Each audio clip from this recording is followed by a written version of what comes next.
ഇദ്ദേഹം ഈ രാഷ്ട്രീയത്തിൽ വന്നു കഴിഞ്ഞപ്പോൾ ആദ്യം ഈ വി എസിൻ്റെ സാക്ഷാൽ EMSനെ തോൽപ്പിക്കാൻ നോക്കിയ ആളാണ്. വി എസിൻ്റെ വിശ്വാസം പിടിച്ചെടുത്ത്. വി എസിന് കുഴപ്പമുണ്ട്. വി എസ് പിന്നെ ഇപ്പോൾ KM ഷാജഹാനും പിന്നെ ഇവർ ഹരീന്ദ്രനൊക്കെ ഇരുന്നപ്പോഴും ഷാജഹാൻ സഹോദരനെ പറഞ്ഞിട്ടുണ്ട്, വി എസിൻ്റെ അടുത്ത് നമ്മൾ കാര്യം പറഞ്ഞാൽ പിന്നെ അത് വിശ്വസിച്ച് അതിലൊരു ആക്ഷൻ എടുക്കും. അത് വിശ്വസിച്ച് കൂടുതൽ പരിശോധനകൾക്കും നിൽക്കില്ല. പക്ഷേ ഇവരൊന്നും വി എസിനെ ദുർവിനിയോഗം ചെയ്തിട്ടില്ല. വി എസിൻ്റെ പിന്നെ വെൽവിഷേഴ്സ് ആയിരുന്നു. അപ്പോൾ വി എസിൻ്റെ വിശ്വാസം ഇയാൾ ആർജിച്ചെടുത്തു. അത് ഞാൻ വലിയ പോരാളിയാണല്ലോ. അങ്ങനെയാണ് ഈ പാലക്കാട് സമ്മേളനത്തിൽ തെരഞ്ഞെടുപ്പുണ്ടാക്കുന്നത്. പാലക്കാട് സമ്മേളനത്തിൽ തെരഞ്ഞെടുപ്പുണ്ടാക്കി കുറേ പേരെ വെട്ടിക്കളഞ്ഞു. സാക്ഷാൽ EMSന് വോട്ട് കുറഞ്ഞു. അതേപോലെ തന്നെ പിന്നീട് ഇദ്ദേഹം ലോറൻസിനെ തട്ടുന്നതിൽ, VP ചെറിയാനെ തട്ടുന്നതിൽ, രവീന്ദ്രനാഥിനെ ഒതുക്കുന്നതിൽ ഒക്കെ വി എസിനെ വിശ്വസിപ്പിച്ച് വി എസിൻ്റെ വിശ്വാസം പിടിച്ചെടുത്ത് പിന്നെ അവരങ്ങനെയാണ് ഇങ്ങനെയാണെന്ന് പറഞ്ഞു കൊടുത്ത് ഇവരെല്ലാം കോർണർ ചെയ്യിപ്പിച്ചു. CIT വിഭാഗം എന്നൊക്കെ പറഞ്ഞു വരുന്നുണ്ടല്ലോ. അന്ന് ഇദ്ദേഹം വി എസിൻ്റെ വലങ്കൈയായിട്ട് മാറും ചെയ്തു. നമസ്കാരം. മുഖ്യമന്ത്രി പിണറായി വിജയന്റെ ചതിയുടെ കഥകൾ അങ്ങനെ പെട്ടെന്നൊന്നും പറഞ്ഞു തീർക്കാൻ പറ്റില്ല. ഒന്നോർത്ത് നോക്കിക്കഴിഞ്ഞാൽ അദ്ദേഹം പാർട്ടിയിൽ പിച്ചവെച്ച് തുടങ്ങിയ കാലം മുതൽ അദ്ദേഹത്തിന്റെ കയറ്റങ്ങളെല്ലാം തന്നെ ഓരോരുത്തരെയും ചതിച്ചുകൊണ്ടായിരുന്നു എന്നുള്ളത് മനസ്സിലാകും. ഇപ്പോഴിതാ മാധ്യമപ്രവർത്തകനായ രാജൻ ജോസഫ് അദ്ദേഹം തൻ്റെ വീഡിയോയിലൂടെ, തൻ്റെ യൂട്യൂബ് ചാനലിലൂടെ അദ്ദേഹം പറഞ്ഞിരിക്കുകയാണ് കാരണഭൂതന്റെ ചതിയുടെ കഥകൾ എന്തൊക്കെയാണെന്ന്. സഖാവ് EMSനെ തോൽപ്പിക്കാൻ ശ്രമിച്ചു. വി എസിന്റെ വിശ്വാസം നേടിയെടുത്ത് രവീന്ദ്രനാഥിനെയും ലോറൻസിനെയും ഗോന്തപ്പള്ളിയെയും സുശീല ഗോപാലിനെ വെട്ടി നായനാരെ മുഖ്യമന്ത്രിയാക്കിയത് ശശിയെ വെച്ച് ആഭ്യന്തര വകുപ്പിനെ നിയന്ത്രിക്കാനാണ് എന്നതടക്കം അദ്ദേഹം ചില സുപ്രധാന വെളിപ്പെടുത്തലുകൾ നടത്തുന്നുണ്ട്. കേരളത്തിലെ പാർട്ടിയിൽ നേതാക്കളുടെ ഫോട്ടോ ഫ്ലെക്സിൽ വയ്ക്കുന്ന സംസ്കാരം കൊണ്ടുവന്നത് ഉൾപ്പെടെയുള്ള കാര്യങ്ങളെ വിശദീകരിക്കുകയും അതിനെ വിമർശിക്കുകയും ചെയ്യുകയാണ് രാജൻ ജോസഫ്. ഏറ്റവും പ്രധാനമായി പറയുന്നത് EMSന്റെ അടക്കമുള്ള കാലത്തെ ചതിയുടെ കഥകളാണ്. എങ്ങനെയാണ് മുഖ്യമന്ത്രി പിണറായി വിജയൻ ഇത്ര വലിയൊരു ചതിയനായത് എന്നുള്ളത് അദ്ദേഹത്തിന്റെ ഈ വാക്കുകളിലൂടെ തന്നെ വ്യക്തമാണ്. ഇത് കേൾക്കാതെ പോകരുത്. സുഹൃത്തുക്കളെ, സഖാക്കളെ, കുറച്ച് ഷാർപ്പായിട്ടുള്ള വീഡിയോ ആണ്. ഷാർപ്പായിട്ടുള്ള വീഡിയോ എന്ന് പറയുമ്പോൾ ഇപ്പം പിന്നെ എനിക്ക് ചെറിയ ആരോഗ്യപരമായ പ്രശ്നങ്ങളുണ്ട്, കണ്ടില്ല, താടി പോലും ട്രിം ചെയ്തിട്ടില്ല. പക്ഷേ ഇപ്പം പറഞ്ഞിട്ടില്ലെങ്കിൽ പിന്നെ എപ്പോഴാണ് പറയുക? അതുകൊണ്ടാണ് ഇപ്പം പറയേണ്ട സമയമാണ്. ഞാൻ സാധാരണ ഗതി ചെയ്യുന്നതിനെ പോലെ അല്ലാതെ ഒന്നിനും പോയിൻറ്റ്സ് നോട്ട് ചെയ്തിട്ടാണ് പറയുന്നത്. കുറച്ച് ലെങ്ത് ഉണ്ടാവും, അത് കേൾക്കാൻ ക്ഷമയുള്ളവർ കേൾക്കുക. ഞാനിന്ന് നിലമ്പൂർ MLA അൻവറിൻ്റെ ഒരു പോസ്റ്റ് കണ്ടു. ആ പോസ്റ്റിൽ അൻവർ വേറൊന്നും പറയണില്ല, CM-നെതിരൊന്നും പറയണില്ല. പക്ഷെ ആൾക്കാർ വന്നിട്ട് കാരണഭൂതനെ പൊങ്കാലയിടുക. അത് കേൾക്കുമ്പോൾ നിങ്ങൾ ശ്രദ്ധിക്കേണ്ടത്, കാരണം 20 വർഷമായി ഇങ്ങനെ ഒരു നിമിഷത്തിന് വേണ്ടി കാത്തിരുന്ന ആളെ, 20 വർഷം, 2004 തൊട്ട് ഞാൻ നിരന്തരമായിട്ട് വിമർശിച്ചിരുന്ന ഈ പൊങ്കാലയിടുന്ന ആൾക്കാരും അയാൾ പൊങ്ങനാണ്, അയാൾ പിന്നെ ഈ അഹങ്കാരിയാണ് എന്നൊക്കെ പറഞ്ഞിട്ട് പറയുന്ന ആൾക്കാരിൽ ബഹുഭൂരിപക്ഷവും സഖാക്കളാണ്.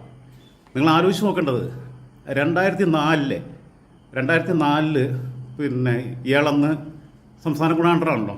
അന്ന് ഇയാൾക്ക് കാരണഭൂതൻ എന്നുള്ള പേരൊന്നും വന്നിട്ടില്ല. പിന്നെയാണല്ലോ ഈ ആരാധന കൂടിയിട്ട് കാരണഭൂതൻ എന്നുള്ള പേര് വിളിച്ചപ്പോൾ എന്നെ വിളിച്ചോളൂ. ഇത്ര അല്പനാണെന്നേ. ആ VD സതീശനെ ക്യാപ്റ്റൻ എന്ന് വിളിച്ചപ്പോൾ സതീശൻ പറഞ്ഞു, എന്നെ ക്യാപ്റ്റൻ എന്ന് വിളിക്കണ്ട, എന്നെ ലീഡർ എന്ന് വിളിക്കണ്ട, ഒരു ലീഡറേ ഉള്ളൂ, അത് കരുണാകരനാണെന്ന് പറഞ്ഞിട്ടുണ്ട്. ഇതുവരെയുള്ള ഏതെങ്കിലും ആൾക്കാരെ സഖാക്കൾ എന്നല്ലാതെ വിളിക്കാറുണ്ടോ? ആരെയെങ്കിലും? AKGയെ മാത്രം പാവപ്പെട്ടവരുടെ പടത്തലവെന്ന് വിളിച്ചിട്ടുണ്ട്. അത് അദ്ദേഹത്തിൻ്റെ ആ പിന്നെ അമരാവതി യാത്രയും കാര്യങ്ങളൊക്കെ വെച്ചിട്ടുള്ള സമരങ്ങളുടെ ഭാഗമായിട്ടാണ്, കർഷകർക്ക് വേണ്ടിയിട്ടുള്ള നടത്തിയ സമരങ്ങളുടെ ഭാഗം. EMSനെ സഖാവെന്നാണ് വിളിച്ചത്, VSനെ സഖാവെന്നാണ് വിളിച്ചത്, നായനാരെ സഖാവെന്നാണ് വിളിച്ചത്, അച്യുതമേനോനെ സഖാവെന്നാണ് വിളിച്ചിട്ടുള്ളത്. ഇപ്പം ഇതങ്ങ് ആസ്വദിക്കുക. ഇരട്ടച്ചങ്കനാണെന്ന് പറയും. എന്തിരട്ടച്ചങ്ക്? കേരളയിൽ വരും കേട്ടാ എന്ന് പറഞ്ഞു അത് വന്നല്ലോ. എന്തുണ്ടാക്കി? പറയാനൊക്കെ പറ്റുള്ളൂ. ഒരു ഇരട്ടച്ചങ്കുമില്ല, ഒരു പൊങ്ങാണെന്നുള്ളത് ബോധ്യപ്പെട്ടു. ആൾക്കാർ വന്നിട്ട് പൊങ്കാലിടുക. ബഹുഭൂരിപക്ഷവും സഖാക്കളാണെന്നുള്ളത് നമുക്ക് കാണുമ്പോൾ അറിയുന്നവരുണ്ട്, പരിചയമുള്ളവരുണ്ട്, ഒക്കെ വന്നിട്ട് അത്ര കണ്ട് വെറുക്കപ്പെട്ടു. ഇപ്പോൾ ഈ 2004 ഈ ലോക്കൽ സമ്മേളനങ്ങളും ഏരിയ സമ്മേളനങ്ങളും നടക്കുന്ന സമയത്ത് അന്നും ഞാൻ പറഞ്ഞു, പിന്നെ ഇയാൾക്കെതിരെ ഒരു കമ്മിറ്റികൾ നിരന്തരമായിട്ട് സംസാരിക്കരുത്. കാരണം കുറേ അവിശുദ്ധ ബന്ധങ്ങൾ, അങ്ങനെയുള്ള കാര്യങ്ങൾ, സമ്പന്നരുമായിട്ടുള്ള ബന്ധങ്ങൾ, വഴിവിട്ട ഇടപാടുകൾ, ഇതൊക്കെ നടക്കുന്നുണ്ടെന്ന് പലരും പറഞ്ഞൊക്കെ നമ്മൾ കേൾക്കുന്നുണ്ടല്ലോ ചർച്ചകളിൽ, അല്ലെങ്കിൽ പത്രങ്ങളിൽ നിന്ന് അറിയുന്നുണ്ട്. അന്നൊന്നും ഇപ്പോഴത്തെ മാതിരിയുള്ള സോഴ്സ് ഇല്ല. ഇപ്പം എന്ന് പറഞ്ഞു കഴിഞ്ഞാൽ നമുക്ക് പലരെയും വിളിച്ച് അന്വേഷിക്കാനും നമ്മളോട് വിശ്വസിച്ച് കാര്യങ്ങൾ പറയാനൊക്കെ ആൾക്കാരുണ്ട്. ചിലപ്പോൾ ഫോണിൽ വിളിച്ചാൽ പിന്നെ അവർ തിരിച്ച് വാട്സപ്പിൽ വിളിക്കും, റെക്കോർഡ് ചെയ്യുന്നുള്ള പേടിച്ചിട്ടായിരിക്കും. ഈ ആ സമ്മേളനങ്ങളുടെ സമയത്ത് ഞാനന്ന് ലോക്കൽ സെൻറ്റർ അംഗമാണ്, രണ്ടാമത്തെ ടൈമാണ്. അപ്പം എനിക്ക് ലോക്കൽ കമ്മിറ്റിയിൽ പറയാനേ പറ്റുള്ളൂ, എനിക്ക് ലോക്കൽ സമ്മേളനത്തിൽ സംസാരിക്കാൻ പറ്റില്ല. അങ്ങനെയാണല്ലോ CPM-ൻ്റെ സംഘടനാ സംവിധാനം. പക്ഷേ ഏരിയ സമ്മേളനത്തിൽ പോയപ്പോൾ ഞാൻ ഈ ലോക്കൽ കമ്മിറ്റിയിൽ പറയുമ്പോഴും കൂടുതൽ പേരും കമ്മിറ്റിയിലുള്ളവർ പറയും അങ്ങനെ പറയണ്ട, അങ്ങനെയല്ല, അയാൾ നല്ല കഴിവുള്ള ആളാണ്. ഇപ്പം എന്ത് കഴിവാണല്ലേ? ടിഷ്യൂ പേപ്പർ കൊണ്ടായി ഒപ്പിട്ട് കൊടുക്കുന്നത് ശിവശങ്കർ പറഞ്ഞതാണ്. അപ്പം ക്ഷീണമുണ്ട് കേട്ടോ. അപ്പോൾ ഈ പാർട്ടി ഏരിയ സമ്മേളനത്തിലൊക്കെ ചർച്ചയ്ക്ക് പങ്കെടുക്കുക, ഞങ്ങളുടെ ലോക്കൽ കമ്മിറ്റിയിലെ ഡെലിഗേഷനെ പ്രതിനിധീകരിച്ച് പൊതു ചർച്ചയിൽ പങ്കെടുക്കാറുള്ളത് ഞാനാണ്. അന്ന് പിന്നെ ഏറ്റവും കൂടുതൽ പ്രസൻറ്റ് ചെയ്യാനുള്ള ഒരു സാധനം കിട്ടിക്കഴിഞ്ഞാൽ ചെയ്യാൻ കഴിയുന്നുള്ളതുകൊണ്ട് ബാക്കിയുള്ളവരെല്ലാം മുതിർന്ന, ഞാനാണ് ലോക്കൽ സെൻറ്ററിൽ ഏറ്റവും പ്രായം കുറഞ്ഞ ആളും അന്ന്. എന്നിട്ട് ഈ SFI സമ്മേളനം തൊട്ടേ അങ്ങനെയാണ്. ഞാൻ പ്രീ ഡിഗ്രി ഫസ്റ്റ് ഇയറിന് പഠിക്കുമ്പോൾ അന്ന് +1 ഇല്ല, പ്രീ ഡിഗ്രി ഫസ്റ്റ് ഇയറിന് പഠിക്കുമ്പോൾ തന്നെ യൂണിറ്റ് സമ്മേളനത്തിൽ നമുക്ക് നേരിട്ട് സംസാരിക്കാം. ഏരിയ സമ്മേളനത്തിൽ യൂണിറ്റിനെ പ്രതിനിധീകരിച്ച് സീനിയർ കോളേജാണ്, ഞാൻ പ്രീ ഡിഗ്രിക്കാരനാണ്, എന്നെക്കാൾ 7 വയസ്സിന് മൂത്ത ഒരു PGക്ക് വരെ പഠിക്കുന്ന സഖാക്കളുണ്ട്. പക്ഷേ എന്നെയാണ് ചുമതലപ്പെടുത്തിയത്. ജില്ലാ സമ്മേളനത്തിൽ ഏരിയയെ പ്രതികരിച്ചും ചർച്ച ചെയ്തത് അങ്ങനെ. അപ്പോൾ ഈ ഏരിയ സമ്മേളനത്തിൻ്റെ ടൈമിൽ ഞാൻ പറഞ്ഞു ഇയാൾക്കെതിരെ ചർച്ച കൊണ്ടിരണം എന്നുള്ളത് പറഞ്ഞു. അപ്പോൾ ഗ്രൂപ്പ് ഡെലിഗേഷനിൽ എൻ്റെ കൂടെയുള്ള പല സഖാക്കളും, അബ്ദുഹക്ക, ശങ്കരേട്ടൻ, ഇണ്യാക്ക, ഇവരൊക്കെ പറഞ്ഞു അങ്ങനെയല്ല, അയാൾ നല്ല കഴിവുള്ള ആളാണെന്ന് പറഞ്ഞു. പക്ഷേ അവർക്കൊന്നും എന്നോട് വിരോധം ഉണ്ടായിരുന്നില്ല. പിന്നെ ഞാൻ ചില സൂചനകൾ കൊടുത്തു, ഈ വാക്കുകൾക്കിടയിൽ കൂടി കളിക്കാനുള്ള ഇതുള്ളതുകൊണ്ട്.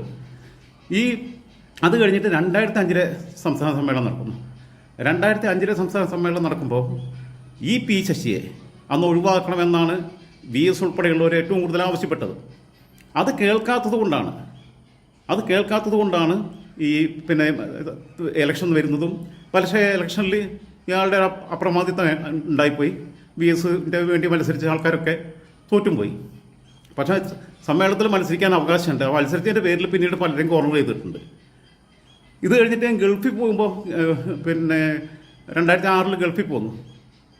അപ്പം അന്ന് ഓർക്കുഡാണ്. അത് കഴിഞ്ഞിട്ടാണ് പിന്നെ വാട്സപ്പ് വരുന്നത്, ഫേസ്ബുക്ക് വരുന്നത്. ഫേസ്ബുക്കിൽ നിരന്തരമായിട്ട് അന്ന് എഴുത്താണ്, വീഡിയോ ചെയ്യാൻ സൗകര്യമില്ല.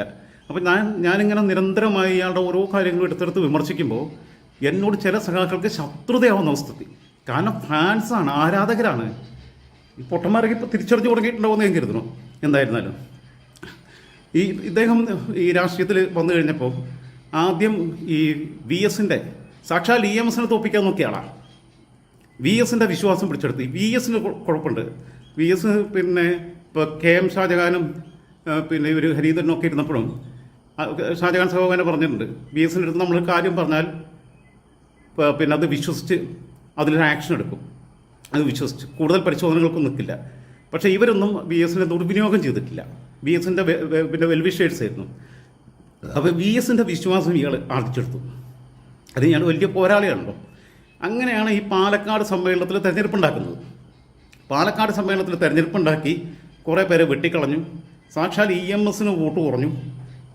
അതേപോലെ തന്നെ പിന്നീട് ഇദ്ദേഹം ലോറൻസിനെ തട്ടുന്നതിൽ, VP ചെറിയാനെ തട്ടുന്നതിൽ, രവീന്ദ്രനാഥിനെ ഒതുക്കുന്നതിൽ ഒക്കെ VSനെ വിശ്വസിപ്പിച്ച് VSൻ്റെ വിശ്വാസം പിടിച്ചെടുത്ത് അവരങ്ങനെയാണ് ഇങ്ങനെയാണെന്ന് പറഞ്ഞു കൊടുത്ത് ഇവരെല്ലാം കോർണർ ചെയ്യിപ്പിച്ചു. CIT വിഭാഗം എന്നൊക്കെ പറഞ്ഞു വരുന്നുണ്ടല്ലോ. അന്ന് ഇദ്ദേഹം VSൻ്റെ വലങ്കൈയായിട്ട് മാറും ചെയ്തു. VSൻ്റെ ഒരു വെൽവിഷർ എന്നുള്ള രീതിയിൽ പോന്നു. ഈ P ഗോവിന്ദപിള്ളയും പുറത്താക്കി. ഗോവിന്ദപിള്ളയെ പുറത്താക്കിയത് പൊട്ടന്മാർക്ക് വിവരമില്ലാത്തതുകൊണ്ടാണ്. ജോണി ലൂക്കോസ് ഭാഷാ പോസ്റ്റിയിൽ P ഗോവിന്ദപിള്ളയായിട്ട് നടത്തിയിട്ടുള്ള ഇൻ്റർവ്യൂ വന്നിട്ടുണ്ട്. അതൊന്ന് വായിച്ചു നോക്കണം. ഒരു ക്ലാസിക് സാധനമാണ്. എൻ്റെ കയ്യിൽ ഇപ്പോൾ പുസ്തകം ഇവിടെ ഉണ്ടെന്ന് തോന്നുന്നു.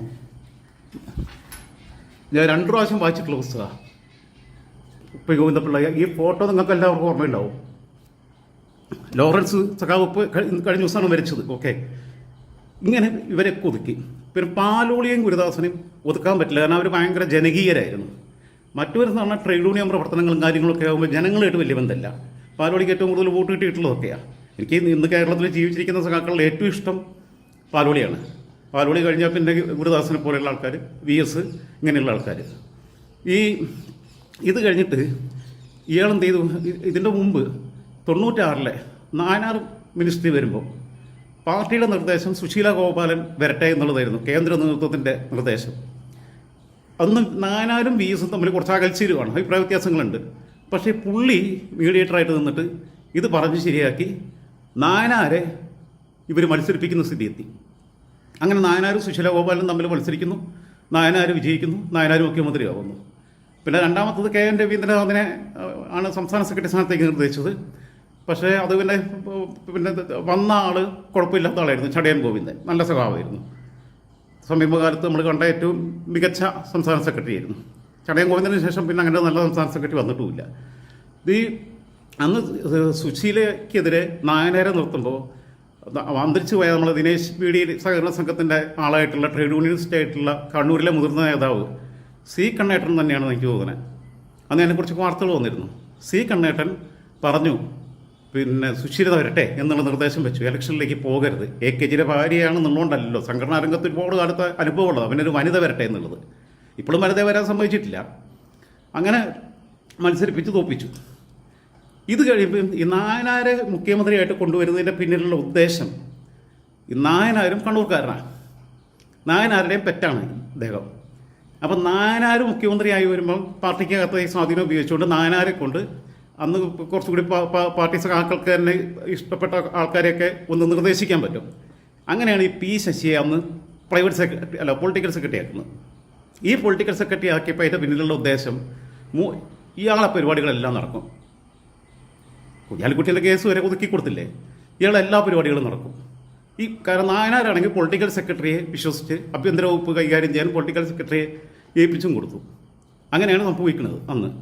ഇത് കഴിഞ്ഞിട്ട് പിന്നീടുണ്ടാവുന്ന സാധനം, ഇയാളെ ബാക്ക് സീറ്റ് ഡ്രൈവിംഗ് ആണ് നടന്നത് കേട്ടോ. ബാക്ക് സീറ്റ് ഡ്രൈവിംഗ് നടന്നത് ശശിനെ മുമ്പിൽ നിർത്തിയിട്ട്.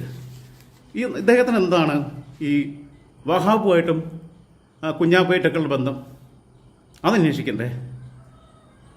ഈ 2011 തെരഞ്ഞെടുപ്പിൽ വീണ്ടും VSന് വരാൻ അവസരം ഉണ്ടാകുമ്പോൾ ആ മന്ത്രിസഭ വരാതിരിക്കാൻ, VS മുഖ്യമന്ത്രി ആവരുത് എന്നുള്ളൊരു വാശിയുടെ പുറത്ത്, കാരണം VS എന്ന മൂന്നാർ വിഷയങ്ങളൊക്കെ ആയിട്ട് ബന്ധപ്പെട്ട് നല്ല ഇമേജ് നിൽക്കുക. VS വരരുത് എന്നുള്ളതിൻ്റെ പേരിലാണ് ഈ മഞ്ഞളാംകുടി അലിയെ പുറത്തേ അടിച്ചത്. ഈ മഞ്ഞളാംകുടി അലി പോയതുകൊണ്ട് 2 സീറ്റ് പോയി കിട്ടി. കാരണം സിറ്റിംഗ് മണ്ഡലമായിട്ടുള്ള മങ്കടയും പോയി, പിന്നെ പെരുന്തമണ്ണയും പോയി, രണ്ടും തോറ്റു. അങ്ങനെ വരുമ്പോഴാണ് ഈ 2 സീറ്റിൻ്റെ വ്യത്യാസത്തിൽ ഉമ്മൻചാണ്ടി സർക്കാർ വരുന്നത്. ഉമ്മൻചാണ്ടി സർക്കാരിലാകുമ്പോൾ കുഞ്ഞാപ്പ പ്രധാനപ്പെട്ട പിന്നെ ഒരു ചുമതലയിൽ വരും. അപ്പോഴും ഇവർക്ക് ബുദ്ധിമുട്ടില്ല. VS ഈ ഒന്നാം മന്ത്രിസഭ 2006 വരുന്ന, അതിലേക്ക് ഞാൻ വരാം. ഒന്നാം മന്ത്രിസഭ വരുമ്പോഴും കുറേ കളി കളിച്ചിട്ടുണ്ട്. ഈ കച്ചവടം കണ്ടമാനം നടത്തുകയാണ്. ഇപ്പോൾ ബാക്കിയുള്ളവർക്കൊന്നും, ഇപ്പോൾ AR ബാങ്കിലെ വിഷയം വന്നപ്പോൾ, KT ജലീൽ AR ബാങ്കിലെ വിഷയം ഉന്നയിച്ചപ്പം അതൊറ്റ ദിവസം കൊണ്ട് സ്റ്റോപ്പ് ചെയ്യിച്ചില്ലേ? അറിയപ്പെടുന്ന ന്യായാധിപനായിരുന്ന അഴിമതിക്കാരനായ ജസ്റ്റിസ് ജവഹർലാൽ ഗുപ്ത വരെ അധിക്ഷേപിച്ച് സംസാരിച്ച, കാരണം അതിൻ്റെ ഡാറ്റാസ് എല്ലാം എടുത്തിട്ടുണ്ട്, ഞാൻ സ്റ്റോർ ചെയ്തിട്ടുള്ളതാണ്. അത് 6-7 ലക്ഷം പേര് കണ്ടതാണ്, കഴിഞ്ഞ വർഷം ചെയ്തതാണ്. ആ സിറിയക്കിനെ പിടിച്ച് ലോകായുക്തയാക്കുക. അതേപോലെ തന്നെ ഈ കച്ചവടക്കാരോട് ഭയങ്കര ബന്ധം. ബാക്കിയുള്ളവർക്കൊന്നും സെക്കൻഡ് ടൈമില്ല. ഇപ്പം ശൈലജ ടീച്ചർക്ക് ഉൾപ്പെടെ സെക്കൻഡ് ടൈമിൽ മന്ത്രിയാവാൻ പറ്റില്ല. പല ആൾക്കാർക്കും സെക്കൻഡ് ടൈമിൽ ഒരു സ്ഥാനം കിട്ടിയിട്ടില്ല. ആകെ സെക്കൻഡ് ടൈമിൽ ഇദ്ദേഹത്തിന് മുഖ്യമന്ത്രിയായിട്ട് തുടരാം. സെക്കൻഡ് ടൈമിൽ പിന്നെ ശോഭന ജോർജിനും. ശോഭന ജോർജ് ആദ്യം ഗാദിയിലായിരുന്നു, പിന്നെ ഔഷധിയിൽ. എന്താണ് അതിൻ്റെ പിന്നിലുള്ള കാരണം എന്നൊന്നും എനിക്കറിയില്ല. ഈ പൊക്കി പറയുന്ന ആൾക്കാരോട് ഭയങ്കര ഇഷ്ടമാണ്. അതേപോലെ തന്നെ ഗുരുദാസന് 2016 കൊല്ലത്ത് വീണ്ടും ഒരു അവസരം കൊടുക്കേണ്ടതായിരുന്നു ഗുരുദാസൻ സഖാവിന്. അങ്ങനെയാണെങ്കിൽ ഈ നാണക്കേടിൽ നിന്ന് അവർക്ക് രക്ഷപ്പെടായിരുന്നു. ഏത് ഈ മെഴുക് മറ്റേ വാക്സ് കമ്പനി നടത്താൻ പോകുന്ന മുകേഷിനെ കൊണ്ടുള്ള നാണക്കേട് ഒഴിവാകായിരുന്നു. കേരളത്തിൽ ഇന്ന് വരെ ഒരു മുഖ്യമന്ത്രിമാർ മനുഷ്യനോട് മോശമായിട്ട് പെരുമാറിയിട്ടുണ്ടോ? കടക്ക് പുറത്തെന്ന് പറഞ്ഞിട്ടുണ്ടോ? ഒരു കുട്ടി സെൽഫി എടുക്കാൻ വന്നപ്പോൾ ദേഷ്യപ്പെടുന്നത് കണ്ടു. പിന്നെ അത് മറികടക്കാൻ വേണ്ടി വേറെ കുട്ടിയെ എടുത്തിട്ട് മടിയിലിരുത്തി. പിന്നെ മീഡിയക്കാരുടെ ഇടയിൽ ഇമേജ് പോകുന്നത് കണ്ടപ്പോൾ കടക്ക് പുറത്തൊന്നും പറഞ്ഞിട്ടുള്ള ഏതെങ്കിലും EMS, ആർ ശങ്കർ, അച്യുത മേനോൻ, പിന്നെ CH Muhammad Koya, Nayanar, AK Antony, Oommen Chandy, VS Achuthanandan ഇതുവരെയുള്ള ആരെങ്കിലും ഒരു മനുഷ്യനോട് മോശമായിട്ട് മനുഷ്യത്വമില്ലാതെ സംസാരിച്ചിട്ടുണ്ടോ? അഹങ്കാരം കാണിച്ചിട്ടുണ്ടോ? ധാർഷ്ട്യം കാണിച്ചിട്ടുണ്ടോ? അതാണ് നിങ്ങൾ പരിശോധിക്കേണ്ട ഒരു കാര്യം. പിന്നെ ഈ രക്ഷാപ്രവർത്തനം യാത്ര നടത്തിയപ്പോൾ യാത്ര നടത്തിയ വണ്ടി ഇപ്പോൾ ഇവിടെ കിടക്കുക. രക്ഷാപ്രവർത്തനം യാത്ര കൊണ്ട് എന്ത് ഗുണമുണ്ടേ? യാത്ര നടത്തി കഴിഞ്ഞപ്പോൾ തോറ്റും പോയല്ലോ. പിന്നെ മക്കൾക്ക് മാത്രം ഗുണമുണ്ട്. ഇവിടെ ബാക്കിയുള്ള SFIക്കാരെ കൊണ്ടും DYFIക്കാരെ കൊണ്ടും തെരുവിലിട്ട് തല്ലുകൊള്ളിക്കുക. എന്നിട്ട് സെൽഫ് ഫൈനാൻസിങ് കോളേജിൽ പോയിട്ട് പഠിപ്പിക്കുക. ഇവിടെ സെൽഫ് ഫൈനാൻസിങ്ങിനെതിരെ സമരം നടത്തുക. അതുകൊണ്ട് കേരളത്തിന് പുറത്ത് വാളയാർ തൃപ്തിയിൽ പോയിട്ട് അവിടെ പഠിപ്പിക്കുക. അത് മെറിറ്റിലല്ല, അങ്ങനെ പഠിപ്പിച്ചു വന്നതാണ്. അതിനെക്കുറിച്ച് മറ്റേ ഇയാൾ മരിച്ചുപോയ ബെർലിൻ കുഞ്ഞൻ നായരോ പുള്ളി പറഞ്ഞിട്ടുണ്ട് ഇതിനെക്കുറിച്ച് വിശദമായിട്ട്. മക്കൾക്ക് ഗുണമുണ്ട്. ദുബായിൽ എന്തൊക്കെ ഇൻവെസ്റ്റ്മെൻ്റ് ഉണ്ടെന്നൊന്നും എനിക്കറിയില്ല. രവി പിള്ളയ്ക്ക് പത്മശ്രീ കൊടുക്കാനുള്ള ശ്രമം നടത്തിയതാണ്. അതാലോചിച്ച് നോക്കണം. മദനിയോടൊപ്പം വേദി പങ്കിട്ടപ്പോൾ പൊന്നാനി തെരഞ്ഞെടുപ്പിൽ 2009 മദനിയോടൊപ്പം വേദി പങ്കിട്ടപ്പോൾ മദനി പറഞ്ഞു, ആകാശം ഇടിഞ്ഞു വീണാലും ശരി വീഴട്ടെ എന്ന് പറഞ്ഞിട്ട് അതിൻ്റെ മേളിൽ കൂടി പോകുന്ന ആളെ എനിക്ക് ഭയങ്കര പിന്നെ ബഹുമാനമാണ്, ആദരവാണെന്നൊക്കെ പറഞ്ഞു. 8 നിലയിൽ പൊട്ടിയില്ലേ? അന്ന് വേണമെങ്കിൽ മര്യാദയ്ക്ക് ആ സീറ്റ് കിട്ടുമായിരുന്നു. മദനിയായിട്ട് വേദി പങ്കിടുക എന്ന് പറഞ്ഞാൽ നിങ്ങൾ ആലോചിച്ച് നോക്ക്. മദനിക്ക് എന്താ കമ്മ്യൂണിസ്റ്റ് പാർട്ടിയായിട്ട് ബന്ധമുള്ളേ? പിന്നെ അടുത്തത് ഈ പിന്നെ മരുമകന് പാരീസിൽ പോകാനാണ് താല്പര്യം. പിന്നെ ഫാരിസ് അബൂബക്കറുമായിട്ട് എന്താ ഉള്ള ബന്ധം? VS വെറുക്കപ്പെട്ടവരെന്ന് വിളിച്ചു. വെറുക്കപ്പെട്ടവനാണോ അല്ലോ എന്നുള്ളതൊന്നും എനിക്കറിയില്ല. അദ്ദേഹത്തിന് എന്താ ബന്ധം? അടുത്ത ദിവസം അദ്ദേഹത്തിൻ്റെ വലങ്കൈയായ ജോൺ ബട്ടാസ് ചെന്നൈ പോയിട്ട് ഇൻ്റർവ്യൂ നടത്തിയില്ലേ കൈരളി ചാനലിന് വേണ്ടിയിട്ട്, ഫാരിസ് അബൂബക്കറിനെ വിളിപ്പിച്ചെടുക്കാൻ VS പരാമർശം നടത്തിയപ്പോൾ. അതേപോലെ തന്നെ പിന്നെ എനിക്ക് ഏറ്റവും സങ്കടം വരാറുള്ളത് എന്താ പറയുമോ, അമേരിക്കയിലെ കസേര പോയിട്ട് ഇരുന്നാൽ ഇരുത്തണ്ടല്ലോ, അതായത് ആ സീൻ ഇങ്ങനെ ആലോചിക്കുമ്പോൾ പുള്ളി എഴുതിയ അവിടെ അമേരിക്കൻ പ്രസിഡന്റ് ഒന്നും സ്വീകരിക്കുന്ന. പിന്നെ VSന് CM സ്ഥാനം കൊടുക്കാതിരിക്കാനുള്ള ശ്രമം നടത്തിയതാണ്. അറിയാമല്ലോ നമുക്ക്. 2006 തെരഞ്ഞെടുപ്പിൽ സീറ്റ് നിശ്ചയിച്ചതാണ്. പിന്നെ രണ്ടാമത് ജനങ്ങൾ തെരുവിൽ കമ്മ്യൂണിസ്റ്റ് പാർട്ടിയുടെ ചരിത്രത്തിൽ ആദ്യമായി പാർട്ടിക്കെതിരെ പാർട്ടി ബ്രാഞ്ചുകളിൽ LC-കളിലൊക്കെയുള്ള ആളുകൾ തെരുവിലിറങ്ങിയപ്പോഴാണ് VSന് സീറ്റ് കിട്ടുന്നത്. ആ VSന് സീറ്റ് കിട്ടുന്നതിന് മുമ്പ് ഇദ്ദേഹം പിന്നെ ഭാവി മുഖ്യമന്ത്രി എന്ന രീതിയിൽ യാത്ര നടത്തി.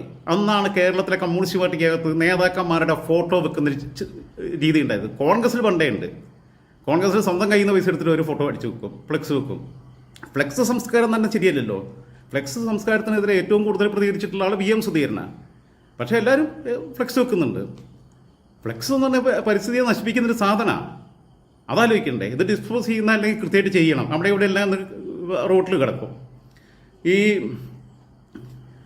VS മുഖ്യമന്ത്രിയാകുമ്പോൾ VSനെ പേടിയായിരുന്നു.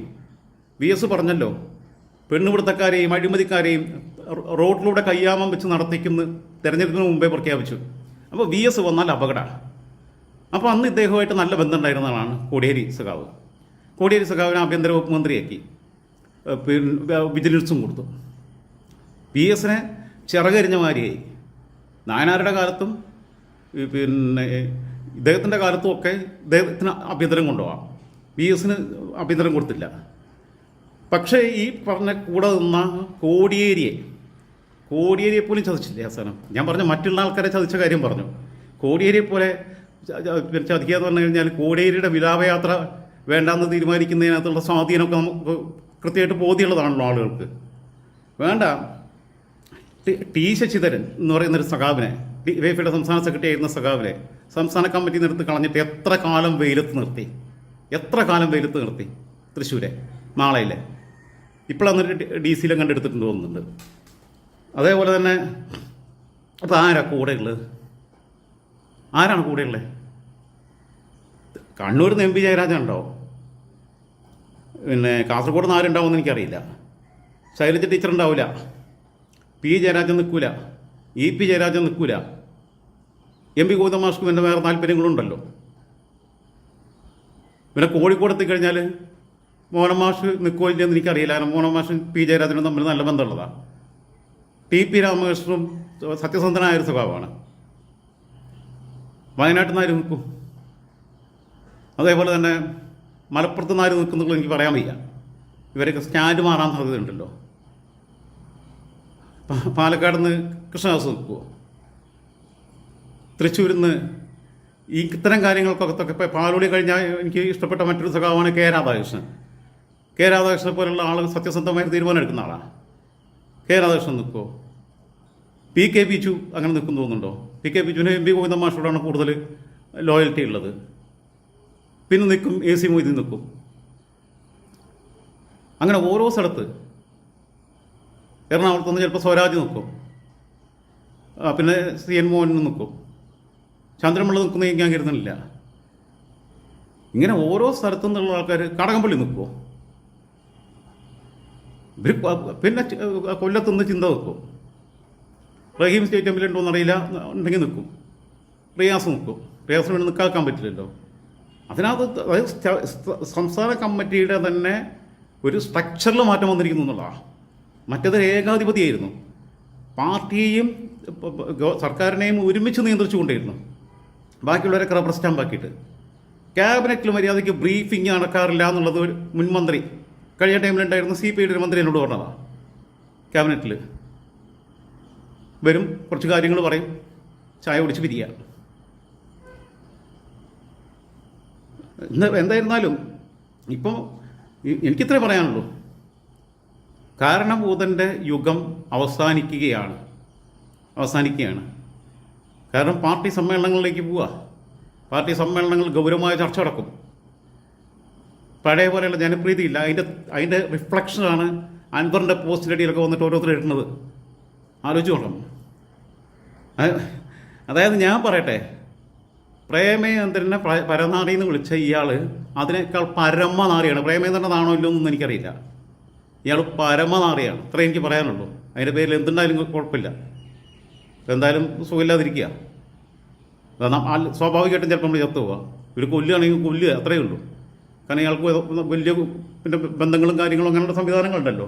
ഒരുപാട് സഖാക്കളുടെ കണ്ണീരിലൂടെയും വേർപ്പിലൂടെയും ചവിട്ടി വന്നതാണ്. ഒരുപാട് സഖാക്കളെ നോവിച്ചതാണ്. അത് BS ടൂളായിട്ട് യൂസ് ചെയ്തിട്ട്, BS വിശ്വസിപ്പിച്ചിട്ട്. എന്നിട്ട് രണ്ടാമതെ ഈ സംസ്ഥാന സമ്മേളന പ്രതിനിധി പോലും അല്ലാത്ത ആളെ സംസ്ഥാന കമ്മിറ്റിക്ക് തോന്നുന്നു. എന്ത് രാഷ്ട്രീയമാണ്! സഖാക്കളെ പ്രസ്ഥാനത്തെ നിങ്ങൾ സ്നേഹിക്കുന്നുണ്ടെങ്കിൽ, എനിക്കിപ്പോഴും ഒരു പിന്നെ കമ്മ്യൂണിസ്റ്റ് മനസ്സാണല്ലേ. പക്ഷേ അത് ചെയ്തിട്ട് CPM അല്ല. CPMൽ ഇങ്ങനത്തെ അവസ്ഥയിലൊന്നും ചേരാനും ഉദ്ദേശിക്കുന്നില്ല. CPIയിലും പോകാൻ ഉദ്ദേശിക്കുന്നില്ല. CMPയിലും പോകാൻ ഉദ്ദേശിക്കുന്നില്ല. കമ്മ്യൂണിസ്റ്റ് ക്വാളിറ്റി ഇല്ലാതായിക്കൊണ്ടിരിക്കുക. എനിക്ക് വലിയ ക്വാളിറ്റി ഉണ്ടെന്നല്ല പറഞ്ഞത്, വിഷമമുണ്ട്. ഞാൻ പറഞ്ഞല്ലോ, ഒരു പരമനാറി യുഗം അവസാനിക്കുകയാണ് എന്ന് മാത്രമേ പറയുന്നുള്ളൂ. വയ്യാഴികളിലുകൊണ്ട് വലിയ ക്ലാരിറ്റി കുറവുണ്ടാവും. ഇന്ന് തന്നെ വേറെയും വീഡിയോ ചെയ്യാനുണ്ട്. വിഷയങ്ങൾക്കൊക്കെ കുറച്ചുകൂടി കൂടുതൽ പറയാനുണ്ട്.